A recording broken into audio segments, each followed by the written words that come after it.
Why, hi there. I'm Ron Chuckett, and he's Don Koharski. Oh, no, wait a minute. He's not Don Koharski. That's Dave Gardner, chief cook, bottle washer, and the laundry king of Saugus, Massachusetts, as we have this week on the E for May 29th, 1919. There you go. Still cleaning out that molasses. 2019. Off like a herd of thundering turtles today. So the Saturday League gets drafted this week. We have 20 years of stats in the books and another Tuesday. How you doing, Dave? Not too bad, Ron. Well, considering it's still in the early 50s here, we're almost into June. We had a couple of really nice days, as you know, over the holidays, and it was nice to kind of get out and take the dog for a walk and, do some stuff around the house. And then, boom, soon as it come back after the holiday, it was cold and it was rainy, and it's unbelievable. We had 51 yesterday. Yeah. I mean, here it is, June. I mean, we should be, we did hit 70s, It's 78 tomorrow. Yeah, it's been up and down, but it's just the cold has just been cold and raw, and it's too bad. But having the Bruins win Game 1 of the Stanley Cup Finals has definitely brightened things up around here. That's for sure. Can't believe you're rooting for the Blues. Yeah, right. All right. So who are the sponsors? Yeah, we want to thank our sponsors once again. Going down our list, we have Paramount Wealth Strategies, Everett Bank, Alpha Omega Hobby in Quincy, and actually they're gonna get me my dice tower because I found an old golf game at a flea market that takes dice. And I was like, I'm gonna get a dice tower for this game, So I gotta stream that game. That's fun. But anyway, so Alpha Omega Hobby in Quincy, there's some gaming things like that. Bates Insurance in Medford, they have the purple jerseys. The local 103 IBEW with the orange jerseys. East Boston Savings Bank, always the leader. One Call Ventilation with the tan jerseys. Aces Games and More in Revere. Those were the Saturday champ jerseys right there. Aces Games and More in Revere. Ernie 11 with his Boston College colors. And then also the EMRHL seniors with those sharp Calgary Flame and Atlanta Flame red jerseys. So those are our sponsors. Thank you all so much. We have been wearing our jerseys now for about 5 months. We are still looking good. And thank you so much to all our sponsors. So what prison did you steal your referee jersey from? Yeah, this is one that Ray Arnott down in Connecticut designed. And so I said, just make some up for me with my logo instead of your logo. And this is what they look like. They're actually not too bad. They take a while to get used to, but now I'm used because they're missing a stripe here or something. I don't know. You are definitely missing a stripe. That's for sure. Does it make my ass look big? I think that's the least of your concerns, but but they are. Is there a number in the back or is anything in the back or just 44? Hey, yeah, Reggie, good for you. We have 4 or 5 of them with different numbers in the back, and I just pick random numbers or whatever. So which one is? Where's the 666? Yeah, I know, right? I don't know. We'll give that one to Courtney Brown. We'll let him wear a 6'6". So a long-term project that I helped with, but you've had a lot of help from other people, has come to an end, and the entire history of the league is now in digitized form and cataloged for. Congratulations. Wow. Yeah. So I started looking back in early 2016 for a new place to put our stats because I was kind of just cutting and pasting the whole bit. I said, there's got to be a service out there that'll host our stats. And it took 2 months of trial and error, 2 months of signing up for trials. I even had to pay a couple of months of a couple services just to try it out. I must have tried 15 or 20 different hockey stat website services. And aside from stuff that was hundreds of dollars a month for the top professional ones, which we can't afford that and we don't need that. This Hockey Shift website did everything I wanted to do. I was able to backload past stats, have current stats. It had a nice database feature. Inputting games was fairly simple. I could do them on the fly. I could do them the whole bit.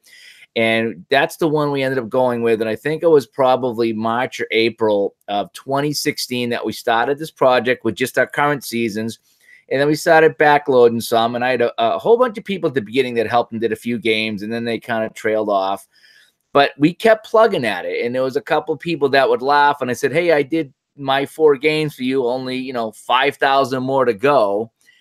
and it felt like a daunting task. But as I just kept at it, and I got help from people here and people there.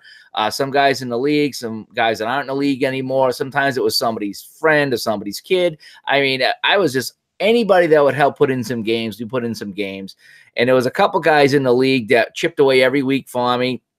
You know, Scotty Evans was chipping away every week. There's some guys that did entire seasons. I know Liam was on vacation. He's like, give me a couple seasons. He ended up putting in 2 full seasons for me. And then Ernie 11 took over. And I don't know if he did 8 or 10 or 12 Saturday seasons by himself. But he's like, he's our stat man. If you think I'm the stat man, Ernie's the stat man. He's got more stats on his league than I do. It's my league. Ernie went crazy putting in these games. And that just left us with a whole bunch of Tuesday league games because Ernie took care of Saturday. And the rest of it come down to a friend of mine in Pennsylvania decided to help me out. And I sent her a ton of games, and she's been working like a banshee for me. And I think it was late last night, I sent her the final 12 games, and she actually got out of bed at midnight and did them because I said I'd like to announce it on the show tomorrow. So she got out of bed, put in the stats. And I just need to go back and check them all, make sure they're all in. There might be a stray game here or there, but as far as I know, this project is done. We go all the way back to our first season in Hockeytown in fall of 2000, right up through here, May of 2019. Stats are now complete. The accuracy is the best we can do for a rec league, you know, including, you know, we had some old score sheets that we had to work with, and there was some confusing things. So we did the best we could. But as far as I know, Ron, we have about 19 years of stats up there on the website. Still, I mean, I did a few of those for you. Everything was on a computer. It was easy to enter the stats as long as you could read them there. And so it was just kind of pick and choose and click your way through it.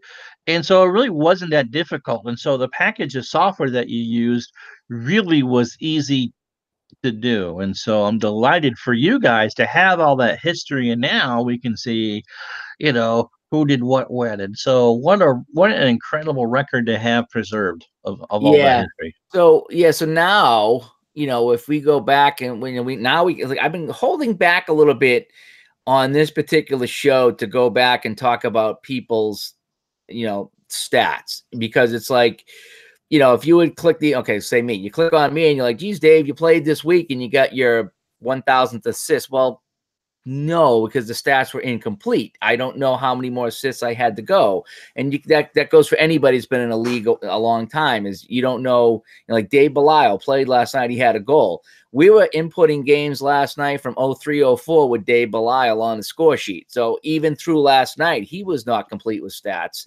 So so if anybody's been in the league, you know, the cage days we don't have. 1999 and 2000, we kept scores. We kept loose stats, but I don't have anything on record to go by. So, but going into Hockeytown in fall of 2000, we have everything forward in there. So, yes. So now when we talk about somebody and their goals against, or how many wins they have as a goalie, or how many power play goals somebody has, we now actually have career stats, and that is done.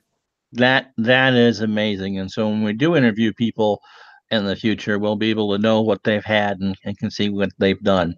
That's just tremendous. Yeah, I'm pretty proud of that. I had a lot of help. There's no way I could do this myself. I could spend a lifetime myself and not get all these games in. And do you know how many games it really was?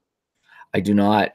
I mean, I could do the math if I wanted to go back to every season and add up how many seasons and how many games were played. I mean, you know, I know Tuesdays we've been playing 14 regular season games pretty steady, but there was a time that we played 16 weeks. Saturday seasons, summertimes tend to be a little shorter. But I mean, if we did 3 seasons, just off the top of my head, if we did 3 Tuesday and 3 Saturday seasons a year, so that's 6 seasons, and we did 14 in each season. So what's that? 60 and 20. So what's that? Is that 80? No, that's wrong. That's not right. So we did seasons. Yeah, seasons. So if a season, okay, let's just take a season being 14 weeks. Mm-hmm. What's that? 48 games? Yeah, 48 sessions, yeah. 48 games a season, so times 6 season is 240 and 40. So 200. Oh, it's in the thousands of games. So I'm thinking, yeah, a couple hundred games a year times 20 years. What's that, 4,000? Yeah. Yeah, I mean, that's a good estimate. That's just ballpark figures right there. But yeah. So it's thousands of games. And the NHL just did that. If you go back and look at the NHL, they've now backlogged, I don't know how far back they went, but pretty far. You can go back and pretty much pick any game on their website and get a nice, clean looking box score from them. And I'm glad they did that because that helps me and you with some of our simulations, actually, right? Games that we want to play. So if we want to go back and play the, the Stanley Cup game between Boston and St. Louis, we can go back, look at the box score from that game, and know exactly who played. And we can set it up in our either our dice and card games or our computer games. So we've done that, and it's done. And I'm kind of rambling on, but I'm pretty excited that like last night I got home from hockey and I sent off the last few score sheets. She called me with a couple of questions around midnight or so, and we fixed them up. So they're done. So we get thousands of games going. So everybody's career stats should be done. Again, accuracy, just bear in mind we did the best we could with accuracy, especially with shots on net. Shots on net were estimated a lot of the times if we don't have a scorekeeper. So that's for amusement purposes only, as they say on the back of the card. Still, that's a remarkable wins and losses are there. For the goalies, our goals, our power play goals, shorthanded goals, all that stuff there. Games played, going back, the last 3 years are pretty accurate since we started keeping attendance, so to speak. So before that, we just kind of guessed, we didn't give everybody credit for every game. We might take them out of a game or two, figure they might have missed one. So games played is not 100% accurate either. And we just didn't know back then that we were going to do this. So, but yeah, I'm excited that the project is done. I have a couple of stray statistics from back in the cage days. I call them the cage days. That's when we played outside. That I found like some team totals and some final scores, and maybe they add up and maybe they don't, and maybe I could try to fudge another season somehow. If the numbers work. But I haven't tried that yet, and that would just be more of a logic puzzle than anything else. But you have the entire Hockey Town run. Yeah, so when we moved to Hockey Town in fall of 2000, I actually bought the stat program in February of 2001, and I get that first season that we put in, and I only had half that season. The other half I found on a website, and I found the box score, and I input it into that first season, so it was complete. But there was a lot of work with those first couple of seasons. But yeah, once everything went on to the software, in fact, that software doesn't work on my computer anymore because was built 20 years is a long time. For some reason, I got a little the computer that kind of busted on me works from time to time, and that will run that program. So I still turn that on from time to time, and I still take the score sheets that I have, and I will put them into the old system. Okay, so I still keep the old system. So I'm doing stats twice now, on the new setup and on the old one, because for whatever reason, if the new system ever goes down or they go out of business or whatever, hopefully they don't, but I still have all my stats backed up, so I'm not going to lose anything. So that's why I still keep the old system going. Super. You caught me while I was saying hi to someone in the chat. All right. So we now move on from the past and move to the future. You've got a list of who's available to be drafted for the Saturday leagues. You want to talk about that?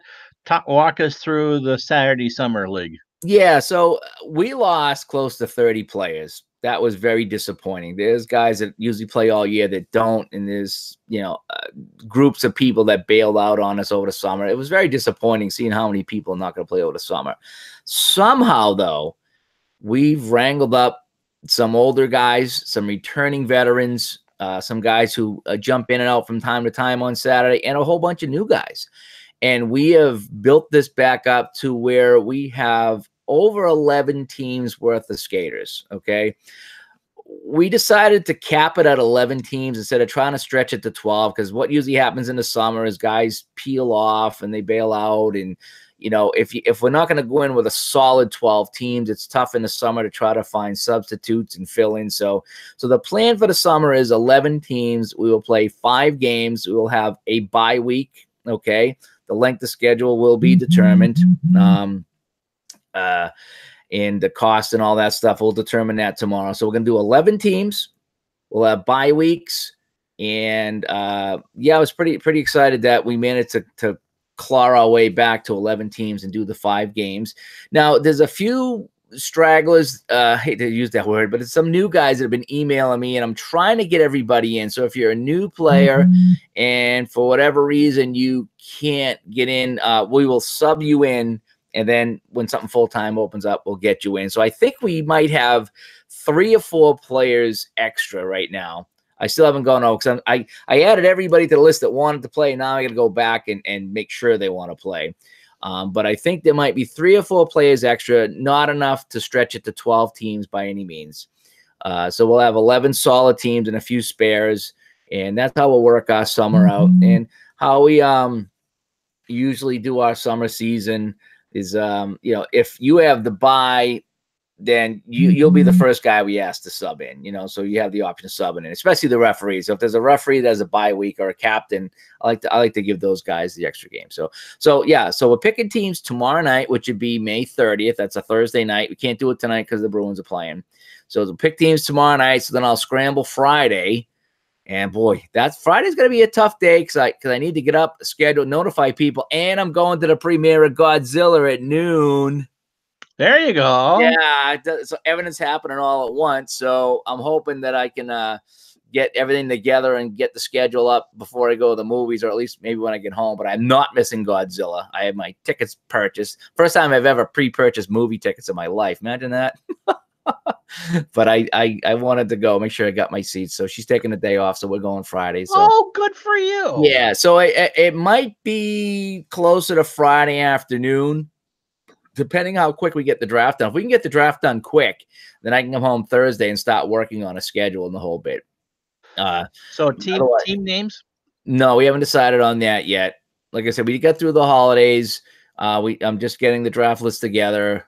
There's a couple of teams that are early teams. Oh, by the way, everyone's asking for early teams and early games, with the exception of a couple of guys. Okay, so they're kind of full, but just know that we're going to go 7, 8, 9, 10, 11. There's no noon game, so you'll get out of there at noon at the latest.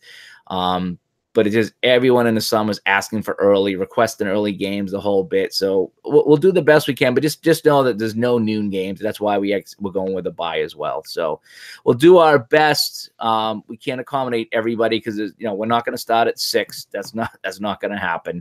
So 7's early enough to get going. So again, you get 7, 8, 9, 10, 11. Those are out. So 11 is the late game now. The late game. So the Bruins have 11 retired numbers. Okay. You need 11 teams. I have no idea who the hell Lionel Hitchman is, but his number 3 is up on the rafters. Yeah, there's a couple of guys. I'm not. Eddie Shore, Lionel Hitchman, some scrub by the name of Orr. Never heard of him. What I'm wondering, when I was a kid, I always wondered, because the Canadians have 1,000 numbers retired. Okay, anybody that took a shot for Montreal retired, right?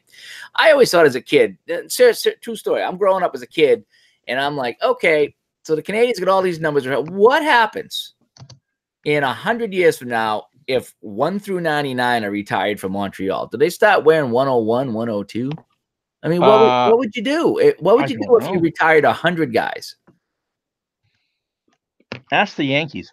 99A, 99B. I mean, what would your players wear if you retired everybody, and you didn't have enough numbers in double digits, No, they've retired 15.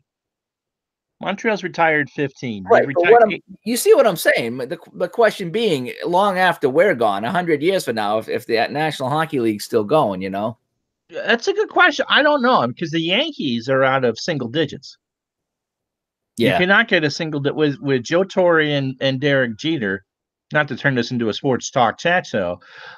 They're out of retired numbers. You cannot wear a single digit number with the Yankees. Do you go with asterisk or 04 or that? I don't know. But I'd like to say this conversation is brought to you by All New Tab. Tab. Can you remember the commercial? Can you find a drink that has less calories than Tab? And it was water. Remember that? Here it is. Well, water. It is for beautiful people, Dave. So. I don't know how long I've had this. I think I bought it a few years ago, but I kept one in the fridge You as can a still joke. find them, I guess, and they They sell have around Albany, New York, from what I've read. I still think you can find a 6-pack every now and then at the Market Basket up here, and I used to like it. I liked it better than Diet Coke for the Same long here. time. So I picked up a 6-pack. This has got to be 5 or 6 old now. This is just kind of a joke can right now. You know what I mean? And I remember trying one, and I was like, "Oh, it was bad. It was bad." And back, I mean, I don't remember them being bad back in the day. So if it's the same formula, then I don't remember it or not. But well, I remember when they went to Diet Coke, I was like, no, Tab's so much better. Oh yeah, yeah. So, baseball demos reminds me that Adam Ottavino wears the number 0 for the Yankees. I suppose you could go to negative numbers. Yeah, I suppose. Scoring for the Canadians goal by -5.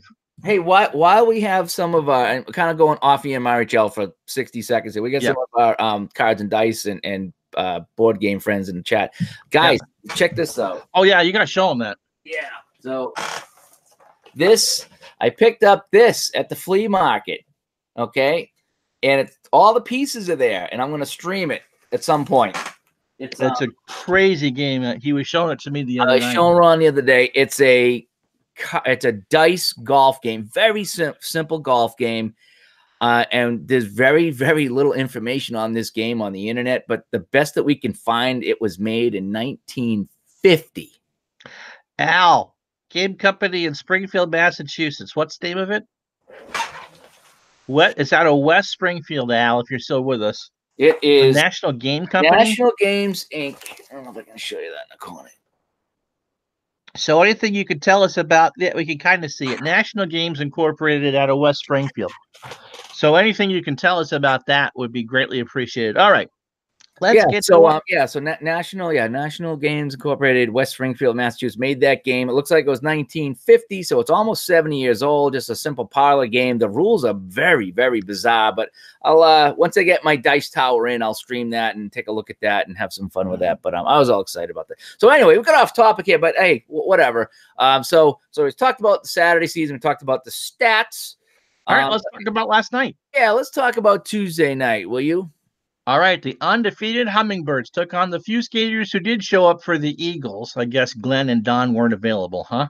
In the early game, what ensued was actually a low-scoring game. Scotty Brown had a pair of goals, both on steals, to lead the Hummingbirds. Meads and Collins had the Eagle goals, maybe J.D. Hauser too, and AK had about 5 shots on the net and a cupcake 4-2 win. That's a low-scoring game. Yeah, you know, Ron, the Eagles had like 4 guys at game time. I don't know where they were.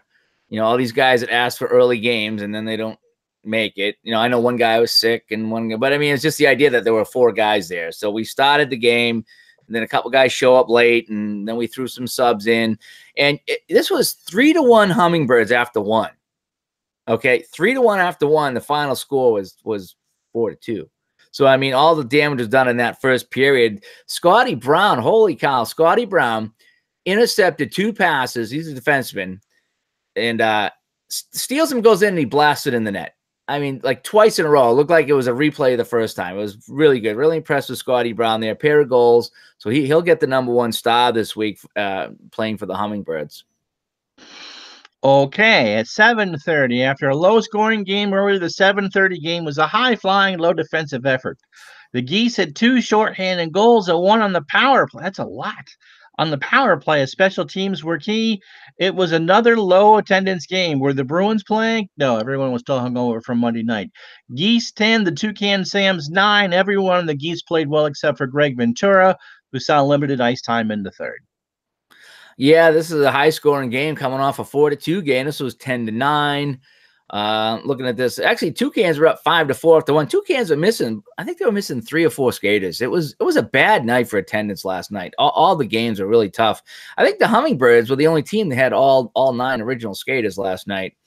Yeah, so I mean, it went in. A couple of late goals made it close for the Toucans, but the Geese took over. Yeah, they got those 2 short-handed goals. One late in the second, one early in the third. And it just kind of worked out for them. They had a couple of subs playing as the Toucans did.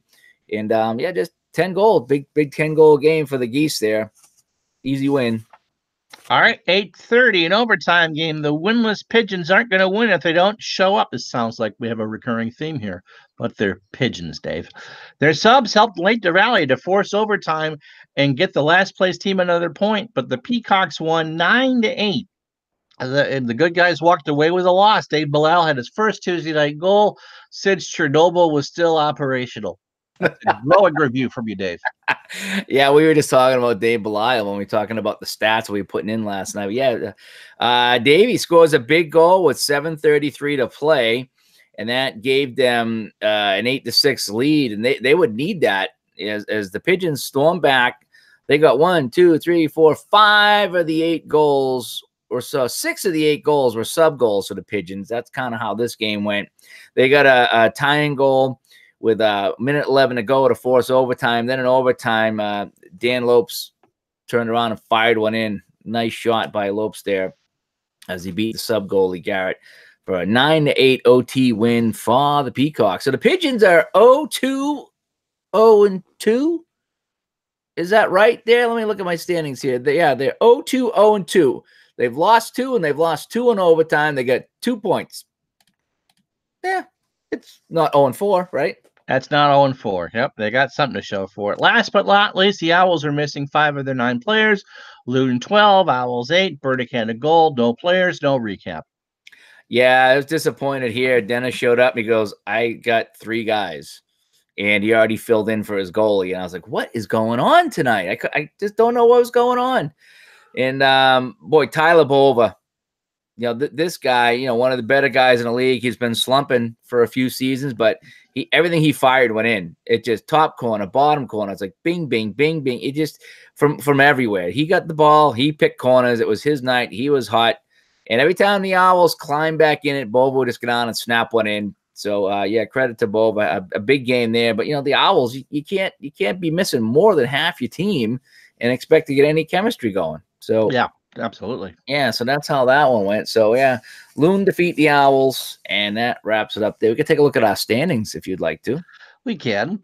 All right, so let's see. I need to go to my browser and open up a new tab.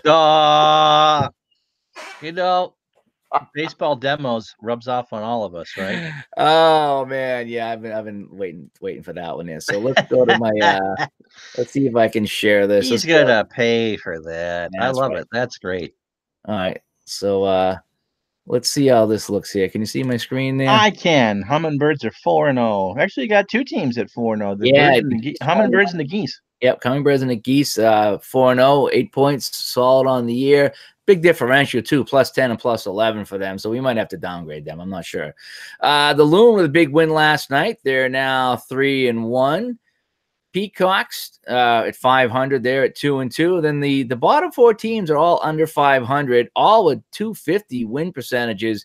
Eagles, Owls, Toucans, and Pigeons. And these are the teams that are having some attendance problems. So there's a direct correlation between attendance and wins and losses as far as I can see. Let's take a look at our... Well, you could say for the Eagles, hopefully they're in it for the long run. Yeah. Took you a minute, didn't it? Yeah. It did. Was that the group that Paul McCartney was in? I forget now. Okay, there. So anyway, let's take a look at our league leaders. Again, after that night last night, Bova leaps over everybody. 23 points. He flies by teammate Mike Caggiano and also Dan Lopes. Dan Lopes slumping this season. Maybe he's focusing on defense. I'm not sure, but he has no assists. It's 15 goals and no assists. It's like Rob Deere and Gorman Thomas. So you can hit 40 homers, but you got 45 RBI in the years. Pass the puck, Dan. Well, I guess the idea is to get Dan the puck or the ball. Apparently let Dan do the scoring. Yeah, Dan's not a passer. Dan's a scorer. Okay, he's not going to be a wingman. He's the scorer. So Rob Van Buskirk says, I don't want to give that up. He's got 11 assists. I can't. 15 goals and no assists. Well, here's what I'm thinking. They play on the same team, so I'm thinking Rob's just passing the ball to Dan and Dan's scoring. So maybe Rob, score on your own, buddy. No, Rob can't score. Just give it to Dan. Let Dan do the scoring, and we're good. So let's take a look at our game-winning goals again. Dan Lopes, couple of game-winning goals along with Bover and Andrews. So yeah, so they're playing quite well. Penalty minutes, that's pretty spread out. A lot of guys with one penalty. And AK, as usual, leading our goaltender. Justin Guimon right behind him of the Peacocks. Justin G, 5.48, followed by Rob McHugh, who's having a good season He's got too. 4 wins, a 5.5 goals against, and an .832 save percentage. Yep. That spells Vezina to me.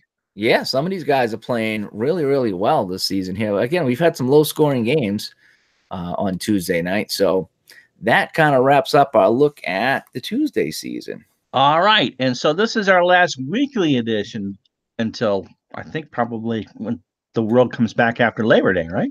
Well, yeah, we're going to play it by year out of summer. So we're probably not going to go weekly in June or July. I definitely want to pop back on from time to time. We're going to talk tomorrow night at the captain's meeting about what we're going to do for the 20th. I think what I'm looking to do is guys want to skate. So I'm leaning towards taking a Saturday at some point this summer in July, maybe early August, and just you get in the court in our normal hours, like a 7 to 1, and just skate like we did for the 15th, and then go out in the parking lot, and we'll have our cookout out in the parking lot. I think it's just some people say, hey, let's go here, let's rent the hall, let's go play outside. If you get any kind of rain, that's just going to kill the outside play. So we definitely want to skate. I mean, in worst case, if it was pouring rain out, we could either, find a place to go or just go into the lobby and have our get together. So I'm going to try to find a Saturday and nail that down, throw out some ideas of people think, but I think for the 20th, we'll keep it right at Hockeytown on a Saturday. It's too bad that your Wi-Fi is so bad in that building, because that would be cool. When I jokingly bring up the Canadians just to get under your skin, but one of the nice things they did, in all seriousness, for their 100th anniversary celebration, I think they played the Bruins that night and lost. But before the game and the ceremony, they just did a general skate around with some of the alumni, and so in one net was Patrick Waugh. And another net was Kenny Dryden. And you had Larry Robinson and Stefan Richer and Cornway shooting pucks at them. And so it was just a good 15, 20 minutes of everyone feeling nostalgic and seeing how people looked. And even if you just did a scrimmage and then, some beers and some burgers, that'd be great. Yeah. I wish there was a way that we could get that so those who can't make it can see it or can. Well, I think we did a ton of pictures last time. We can also take some video. So if we're not live, I mean, they have Wi-Fi there. It's spotty at best. So I don't know if I want to go live and have it just be all choppy, but, we could try it. If it was in the lobby, it's probably get a better signal than upstairs or outside, obviously. But, yeah, I mean, we'll take some videos and have some fun with that. And, last time we got a lot of people showing up for the 15th. But we advertised it for a long time too. So this one, I need to get on the advertising and start putting it out that we're going to have a 20th get together. So awesome. So probably once or twice a month, I guess, between now and August. We'll feel it out. I think I'd like to do at least once a month, but we'll pick a time, maybe mid to late June, and get back in and update everybody on what's going on. Cause I know we take time off around the 4th, usually things like that. So we'll definitely get back on at least once or twice before the fall.